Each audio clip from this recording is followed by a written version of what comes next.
So we're at Conduit, 2012 with Chris Cook. Yep. And we're talking about a new up-and-coming author, talking about his new book that's going to come out soon. Yep. What's it called, Monster Makers? Monster Makers, it's a middle grade book, young adult. It'll be out on the Kindle in probably a couple weeks. And one of my short stories, which is The Magic of Jane, which is also a middle grade young adult story. So Tell us about Monster Makers. What's it about? it's about a couple young kids, and they get the power to raise things from the dead.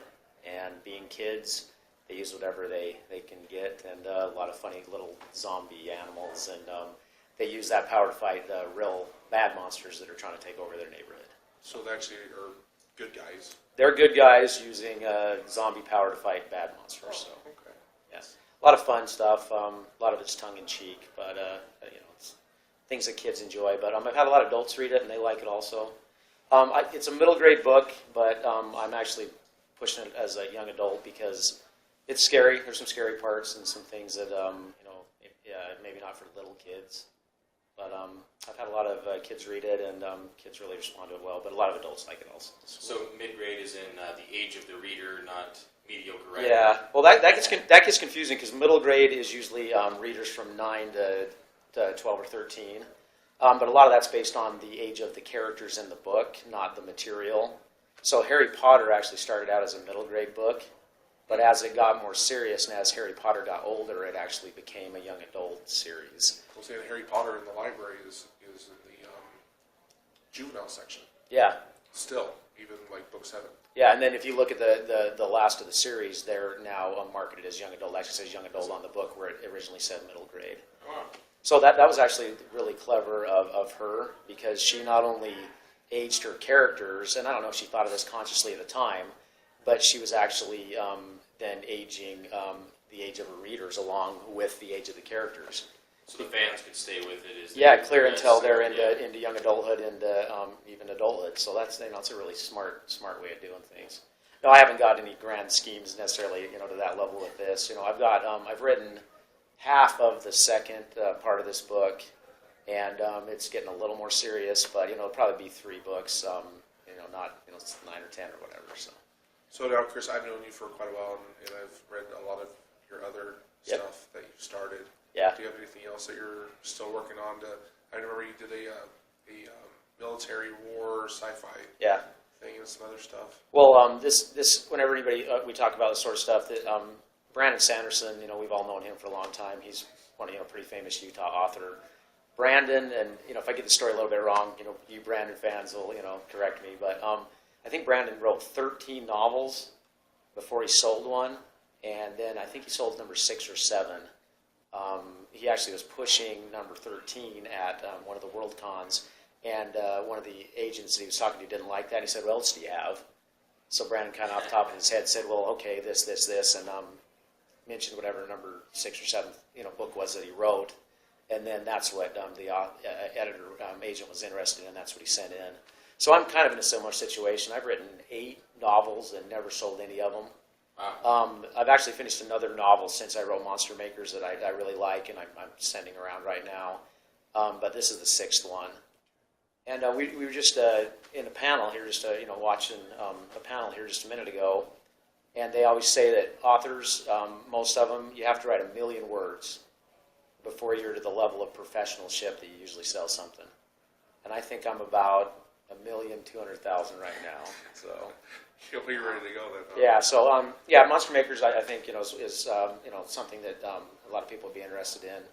I'm finally to the point as a writer that I think what is going on in my head, I can get onto the page a little bit more. So if we can keep that up, all right, whatever. The reason you become an author is because you like the format, you like the characters, you like connecting with people, you like the story. If you're into sci-fi and fantasy like we all are, it's the whole creativity of not being limited mentally. That's why I love science fiction and fantasy. As my day job, I work as a counselor on a psych unit, and we talk about all kinds of stuff and people that are having a lot of problems and how to get into other things that are more positive. And they always ask why I'm into sci-fi and fantasy, And I say, well, not only is it not my problems, it's not even this universe or this dimension half the time. And just the creativity of science fiction and fantasy, I mean, that's, if you're not into science fiction and fantasy, I mean, you should get into it. A plug for our genres, you know, and that's why we all love doing this sort of stuff. And that's why I love Monster Makers. You know, like I said, you know, the screensaver went on me, but that's why I love Monster Makers. It's just the fun of the whole thing, and a lot of tongue-in-cheek. I was talking to my wife. I hope I don't offend too many people with the book because there's a lot of little funny, funny little crude things and zombies and, you know, dead animals, and but that's the fun of the book too. So you've got a few other books you've written. Are you planning to put those onto an ebook and try and push those as well, or is it you should take one step at a time and see how things work out? Yeah, I'm still figuring that out because I've been writing middle grade stuff for the last 3 or 4 years. A lot of that stuff is more kind of adult sci-fi stuff, and I want to just push my middle grade stuff. Yeah, I had really a lot of fun doing a lot of that adult stuff, and I still do that. So we'll see, kind of see what happens. My newest book I just wrote is a book called The Animal Crew, and it's kind of a futuristic science fiction thing of genetically altered animals and kids that befriend them, and some fun stuff too. So, what's your website? Give us your website. It's my name is Christopher Val Cook, so it's www.cvcook.com. And the reason I did that is because there's a lot of Christopher Cooks that are actually authors.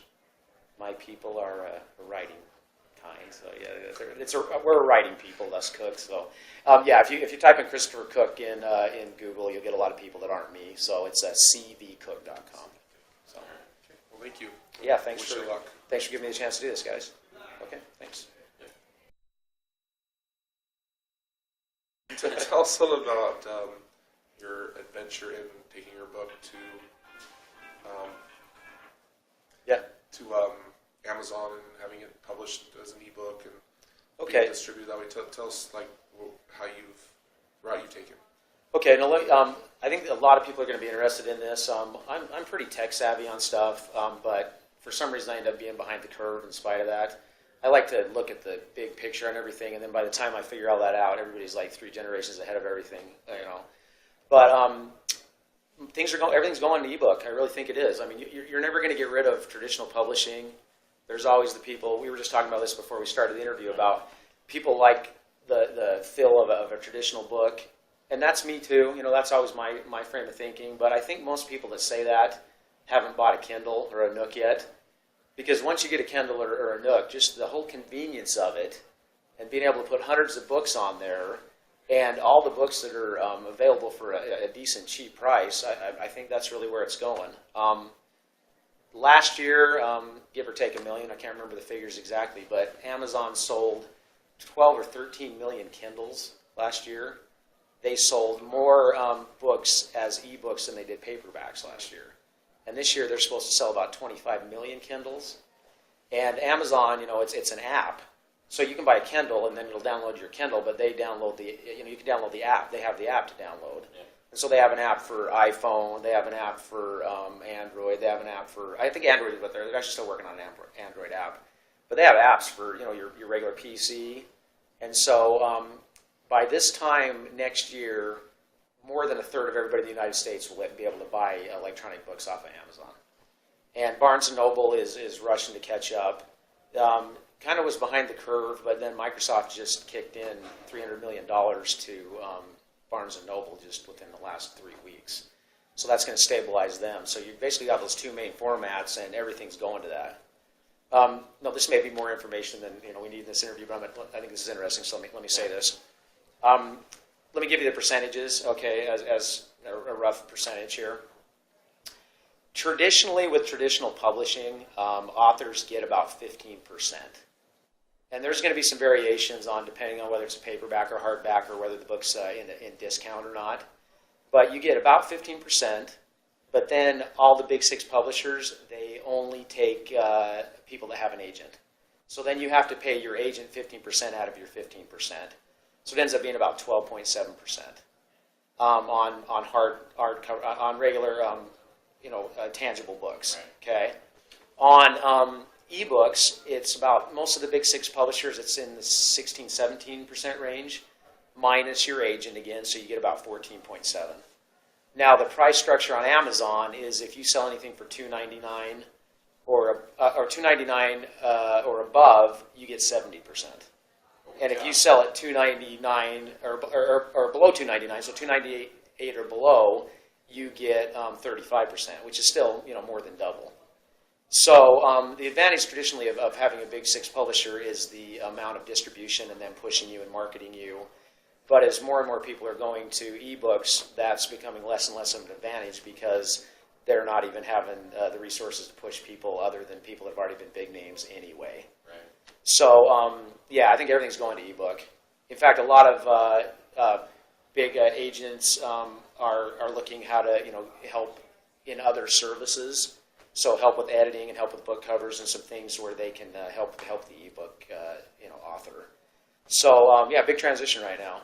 A lot of authors are actually trying to get out of their contracts with big six publishers because here's the big thing, okay? And this is where someone like me is in the perfect place at the perfect time, I hope, okay? To make sure that they don't undercut their actual physical book sales, they're keeping their ebook prices artificially inflated. So you may have a hardback that sells for like $20, and they're selling their ebook for like 13 or 14, and even some of them, $19, almost exactly as much as the actual hardback book. Even though there's no product to manufacture, no shipping, nothing to store, nothing like that. Yeah. And so they're making a killing on the electronic ones. Well, you'd think they would, but here's the problem: they're actually not selling them. Because at a fundamental level, the average reader understands exactly what you just said, that there's no physical cost, there's no storage, so they don't feel like they're going to pay that amount of money. Because if you're going to go buy an ebook for $19, you might as well just go buy the actual hardback. Okay, so a bunch of these guys that have been figuring this out, and I recommend Kindle boards to everyone. This is kind of where the revolution's happening right now. So just kindleboards.com. You don't have to be an author to go there. Most of it's just for people that are interested in electronic books. There's an actual part of that website called the Writers Cafe where actual writers are doing this sort of thing. But a bunch of these guys have been experimenting with the ebook sales the last 2 or 3 years. And they've been pricing their books, all different prices to see what sells the best based on volume and everything. And they figured out between 99 cents and $4.99 is where they sell the most ebooks. Now, a couple of these authors that have been figuring these out, and there's different names I could tell you later, but they'll come to my website. You can find out information about this. They have been figuring out prices. Change a little bit here. They've been figuring out the prices, and they have been figuring out between $99 and $4.99. And then one of these famous authors, he's actually then talked to one of his friends who actually has a friend who's a professional marketer, and he said, "Well, you didn't know that?" He's like, "Well, what do you mean?" He's like, "Well, we've known that in marketing circles forever, that impulse buys are always less than $5. If people pay anything more than $5, they actually have to stop and think about it. Yeah. But below $5, people think, oh, it's whatever, and they will just buy it instantly." So these guys on their own figured that out between $99 and $4.99. But the problem is, if you're locked into a contract with a big six publisher, you don't have the ability to price that low because they're protecting their physical book sales. So all the authors that are better than me are now priced out of the market by the big six publishers, and all the people that are worse than me that maybe just haven't gone through a craft learning curve and don't know what they're doing, you can see them, and a little bit of that, the electronic books gets a bad rap because of that. People that will write their first thing, immediately throw it up, all kinds of typos, don't know how to control viewpoint, just a lot of basic writing problems. People like me who have been working at this for a while, ours are better in quality than them. And so for anybody that's been trying to be published for a while and has worked on their craft, this is the perfect time to get into electronic books. You don't have the up competition, the bottom competition is not competition, and it's a good thing to get into right now. Now, that's the business side of all this. I don't think that's why anybody becomes an author.